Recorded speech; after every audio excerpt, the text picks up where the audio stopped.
አርእስተ ዜና 67 ባለሀብቶች ከሀገር እንዳይወጡ ታገዱ። ባለሀብቶቹ ከሀገር እንዳይወጡ የታገዱት ሊከፍሉ የሚጠበቅባቸውን ግብር በተገቢው ለመንግስት ተከፋይ ባለማድረጋቸው ነው ተብሏል። በዝርዝር ነግራችኋለን። በደቡብ ኢትዮጵያ ክልል በተከሰተው የእንስሳት ወረርሽኝ ከ1400 በላይ ላሞችና በሬዎች መሞታቸው ተነገረ። የበሽታው መንስኤና መድኃኒት ያልተለየ በመሆኑ ጉዳቱ ከዚህ የከፋ እንዳይሆን ስጋትን ፈጥሯል። ተጨማሪውን ይዘናል። የሱዳን ጦር ፕሬዝዳንት የቤተ መንግስቱን ሊቆጣጠር መቃረቡ ተሰማ። ቤተ መንግስቱ ጦርነቱ ከተቀሰቀሰ በኋላ በፈጥኖ ደራሽ ኃይሉ ቁጥጥር ስር የሚገኝ ነው ተብሏል። ዝርዝሩን ይዘናል። በቱርክ መጠነ ሰፊን የተባለ ተቃውሞ ተቀሰቀሰ። ተቃውሞ የተቀሰቀሰው የኢስታንቡል ከተማ ከንቲባና የኤርዶሃን ተቃዋሚ እንደሆኑ የሚታወቁት ኢክረም ኢማሞግሉ በመታሰራቸው ነው። ፖሊስ በርካቶችን እያሰረ እንደሆነም ታውቋል። በቆይታችሁን ትሰሙታላችሁ።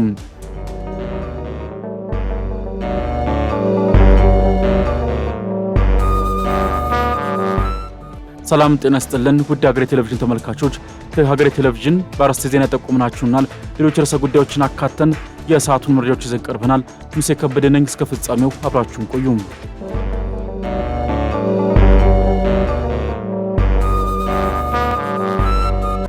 የአዲስ አበባ ከተማ አስተዳደር ገቢዎች ቢሮ ለከተማዋ ልማት ሊውል የሚገባ የግብር ዕዳ አልከፈሉም ያላቸውን 67 ግብር ከፋዮች ከሀገር እንዲያወጡ ማገዱ ተሰማ።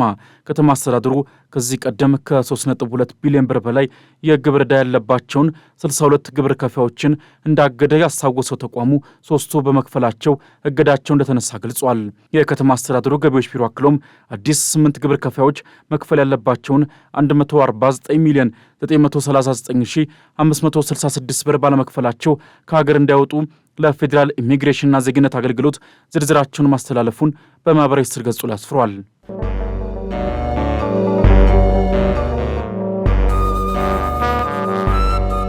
በደቡብ ኢትዮጵያ ክልል በርካታ ዞኖች የላሞችና በሬዎች በሽታ መከሰቱ ታወቀ። በክልሉ በተለይም በጋሞ በደቡብ ኦሞና በጎፋ ዞኖች ከ1400 በላይ እንስሳት መሞታቸውም ታውቋል። ከዚህም መካከል በደቡብ ኦሞ ዞን ባሉ 2 ወረዳዎች ብቻ ከ500 በላይ በሬዎችና ላሞች መሞታቸውን የዞኑ መንግስት ኮሚኒኬሽን ለሀገሬ ቴሌቪዥን አስታውቋል። የኮሚኒኬሽን ቢሮ ኃላፊው አቶ ንጉሴ ማቴዎስ የበሽታው አይነትና መድኃኒት ለጊዜው ያልተለየ በመሆኑ እንስሳቶችን የመለየት ስራ እየተከናወነ እንደሆነ ገልጸዋል። ክትባት ባልተደረገባቸው ቦታዎች እንስሳቶች ክትባት እንዲያገኙ እየተደረገ ስለመሆኑም ኃላፊው አክለው ገልጸዋል። ቀጠናው የአርብቶ አደር አካባቢ እንደመሆኑ መጠን ጉዳቱ የከፋ እንዳይሆን በክልሉ እንስሳትና ቆላማ ቢሮ አማካኝነት እየተሰራ እንደሆነም ጠቁሟል። በወረርሽኝ የተጠቁ ከብቶች የሰውነት ሙቀት፣ የመተንፈሻ አካላት ጭንቀትና ሳል፣ ከአፍንጫቸው ፈሳሽ መውጣትና የምግብ ፍላጎት መቀነስ ምልክቶችም ይታዩባቸዋል ተብሏል።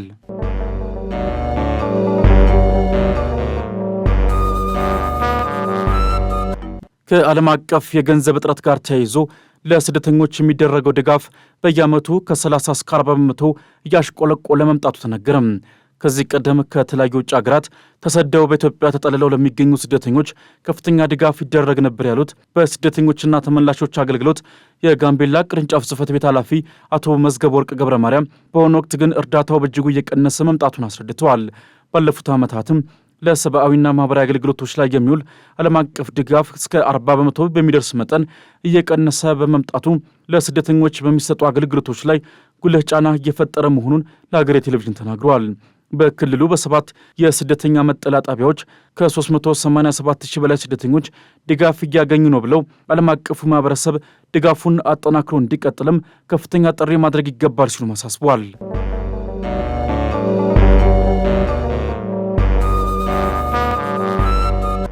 ሰ75 በመቶ የሚሆኑ ነጋዴዎች የሚያቀርቡት የሂሳብ መዝገብ ደረጃውን ያልጠበቀና በሙያ ብቃት በሌላቸው ሰዎች የሚዘጋጅ በመሆኑ ተቀባይነት አላገኘም ሲል የአዲስ አበባ ከተማ አስተዳደር ገቢዎች ቢሮ አስታወቀም። እንደ ካፒታል ዘገባ ቢሮው ከአዲስ አበባ የንግድ ዘርፍ ማህበራት ምክር ቤትና ከነጋዴ ተወካዮች ጋር ባደረገው ውይይት በጥቅምት ወር በተካሄደው ቅድመ ኦዲት 25 በመቶ ያህሉ ነጋዴዎች ብቻ የሂሳብ መዝገባቸው ተቀባይነት ማግኘቱን አረጋግጧል። የተቋሙ ኃላፊ ቢኒያም ምክሩ እንደገለጹት ነጋዴዎች የሚያቀርቡት የሂሳብ መዝገብ በባንክ ሂሳባቸው ከሚንቀሳቀሰው ገንዘብ ጋር የማይጣጣም ነው።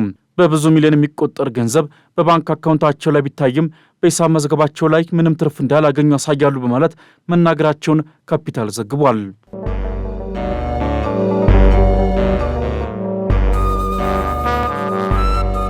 የሱዳን ብሔራዊ ጦር በካርቱም የሚገኘው ቤተ መንግሥት ሊቆጣጠር መቃረቡ ተሰማ።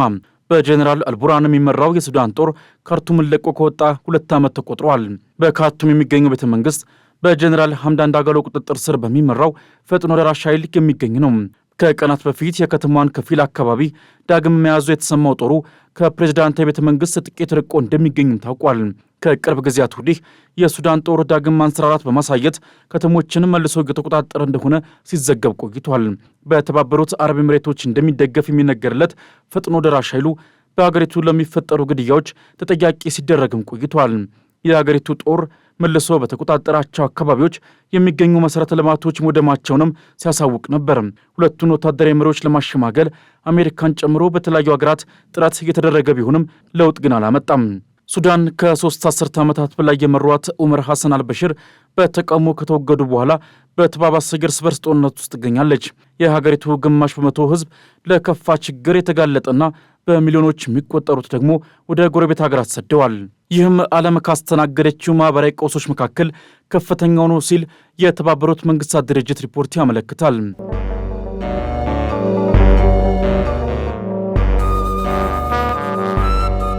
በቱርክ የፕሬዝዳንት ረሲፕ ጣይብ ኤርዶሃን ተፎካካሪ መታሰራቸውን ተከትሎ ተቃውሞ መቀስቀሱን ቢቢሲ ዘገበ። የሴኩላር ሪፐብሊካን ፒፕልስ ፓርቲ መሪና የኢስታንቡል ከተማ ከንቲባ የሆኑት ኢክረም ኢማሞግሉ መታሰራቸው መጠነ ሰፊ ተቃውሞ አስነስቷል። ኢማሞግሉ የታሰሩት በሙስናና ሽብርተኛ ቡድኖችን በመርዳት ተከሰው እንደሆነ የአገሪቱ አቃቤ ሕግ አሳውቋል። ሆኖም ይህን ክስ ቱርካውያን አልተቀበሉትም። ይልቁንም የኢስታንቡሉ ከንቲባ ለእስር የበቁት ለፕሬዝዳንት ረሲፕ ጣይብ ኤርዶሃን ቀንደኛ ተፎካካሪ በመሆናቸውና ቀጣዩ የአገሪቱ ፕሬዝደንት የመሆን ከፍተኛ ዕድል ያላቸው በመሆኑ ነው ያሉ ይገኛሉ። ከኢማሞግሉ በተጨማሪ ሌሎች ፖለቲከኞችን፣ ጋዜጠኞችንና ባለሀብቶችን ጨምሮ 100 ሰዎችን ፖሊስ መያዙም ተገልጿል። በዚህም በአገሪቱ ለዓመታት ያልታየ ተቃውሞ ተቀስቅሷል። አደባባዮችና ዩኒቨርሲቲዎች ደግሞ የተቃውሞ ድምፆች የበረቱባቸው ሆኗል። ለተቃውሞ አደባባይ የወጣውን ሕዝብ ለመበተን ፖሊስ አስለቃሽ ጭሶችን መጠቀሙ ነው የተገለጸው። ለ4 ቀናት ሕዝብ መሰብሰብ እንዳይችል የሚያደርግ ገደብም በአገሪቱ ተጥሏል።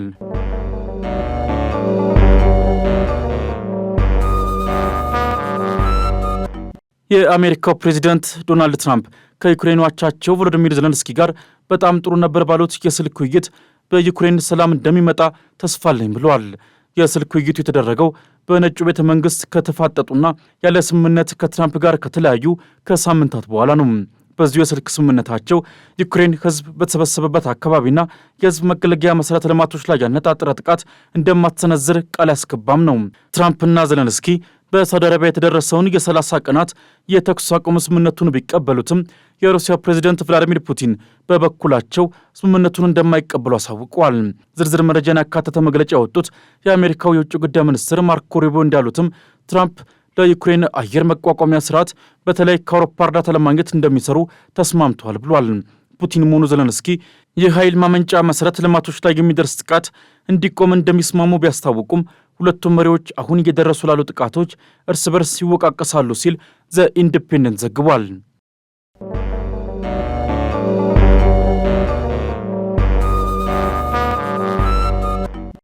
ከሀገሬ ቴሌቪዥን ለሰዓቱ ያዝንላችሁ ዘገባዎች ተጠናቋል።